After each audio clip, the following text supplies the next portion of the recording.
बहनी, हमनी के खानदान में एक बार बेटी बियाह के जाली तो नैहर वापस ना आवेली। काहे कि नैहर उनके लिए पराया हो जाला। और वैसे भी बेटी हाँ कोनो परब थोड़ी ना जो हर साल आ जाई। तू यहाँ बियाह क के आइल बड़ तो ई घर तुहार ह। जैसे नाग अपने सन सोना पे घेरा डाल के बैठ जाला, वैसे तू बैठ जा अपने लड़किन के लेके और कहा अपने पति से कि करा धन दौलत गहना सब कुछ तो हरे ना। कहीं ऐसा ना हो कि सब कुछ और रितुआ पे लुटा था। कहे बहनी, सौतन से ज्यादा तकलीफ ओकर औलाद दिले और रितुआ के तो नाक में नकेल डाल था, वही से ओकर बाप भी सही रहे। और एक बात और, रितुआ के बियाह अगर जमींदार के बेटा से होता तो होखे द। काहे कि नगेशवा उसे रिश्ता निभावे खातिर बियाह नहीं के करत, वो उसे बदला लेवे चाहता। और बियाह के बाद तो ओकर जिंदगी नरक ना हो जाए तो कहियो।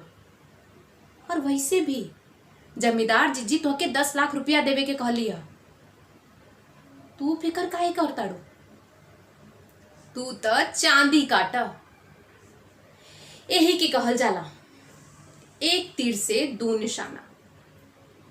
रितुआ के बर्बादी और तोहरे दोनों बेटी के धूमधाम से शादी। समझ लू कि ना समझ लू? अभी तोहार फूलमती भाभी जिंदा बाड़ी।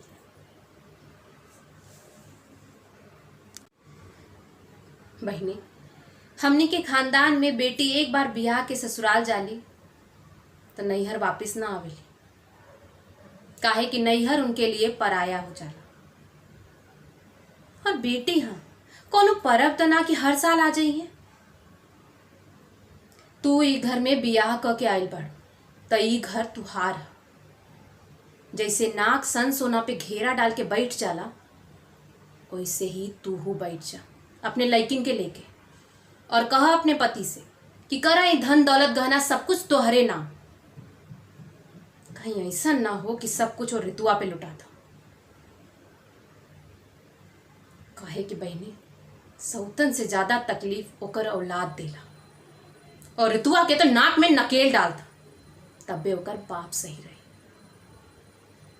और एक बात और, अगर रितुआ के बियाह जमींदार के बेटा से होता तो होखे दा। काहे कि नगेशवा उसे बियाह रिश्ता निभावे खातिर नहीं खे करत, वो उसे बदला लेवल चाहता। बियाह के बाद होकर जिंदगी नरक ना हो जाए तो कहियो। वैसे भी जमींदार जीजी तोहके 10 लाख रुपया देवे के कहली है तो तोहके कौन सा फिकर बा? तू तो चांदी काट। यही के कहल जाला, एक तीर से दो निशाना। रितुआ की बर्बादी और तोहरे दोनों बेटी धूमधाम से शादी। बुझलू कि ना? अभी तुहार भाभी जिंदा बाड़ी।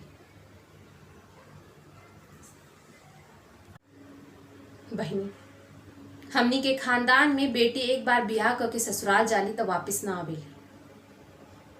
नैहर उनके लिए पराया हो जाला। काहे कि बेटी है कोनो परब तो है ना कि हर साल आ जाई है। और तू एक घर में बियाह करके आई बड़ तो ई घर तुहार है। जैसे नाग अपने सन सोना पे घेरा डाल के बैठ जाला, वैसे तू बैठ जा अपने लड़किन के साथ और कहा अपने पति से कि धन दौलत गहना सब कुछ तोहरे नाम करे। कहीं ऐसा ना हो कि सब कुछ और रितुआ पे लुटा दो। काहे कि बहनी, सौतन से ज्यादा ओकर औलाद तकलीफ देला और रितुआ के नाक में नकेल डाल दा, तब भी ओकर बाप सही रहे। और एक बात और,